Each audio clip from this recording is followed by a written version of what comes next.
Biz O'qitoshdagi yana bitta obyektimizni boshladik. Bu obyektimiz ustalari kichkina xatosi bilan sal devor 5-6 santimetrga qiyshiq bo'lib ketgan va uy egalari bizdan so'rashdi. Shuni правильно уровеньga yetadigan tekst qilib bera olasizmi?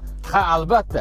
Buni texnologiya bo'yicha правильно уровеньga tekst qilib qanaqa qilishni qisqacha men tushuntirib beraman. Okalar, mana ko'rib turganingizdek, ikkinchi qavati bizda 2 qavat bazalt qilingan. Buni mana hisobiga rigel, kolonna, penablok orqaga qiyshuvroq qurilganini hisobiga.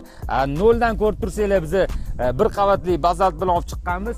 Endi sizlarda bo'lishi mumkin savol, nimaga bir qavatda o'zidan orqasida kley bilan aldab ketmaysan, qalinroq 5-6 sm kley berib. Unda juda xavfli bo'lib qoladi, tushib ketish ehtimoli juda ham katta bo'ladi. O'shani hisobiga biz 2 qavat bazalt qilganmiz. Endi dubl zontga qanaqa qoqish etapiga keladigan bo'lsak, texnologiya bo'yicha 15 santimetrli biz bir qavatli bazaltga qoqamiz va tepa 2 qavat bo'lganini hisobiga 18 santimetrli qoidasi bo'yicha dubl zontiklarini qoqamiz. Ana o'shanda правильно уровень lazer, короче, любойga javob beramiz. Okalar, sizlarga ham agar shunaqa mощный uteplение kerak bo'ladigan bo'lsa, albatta Teplom Masterga murojaat qiling.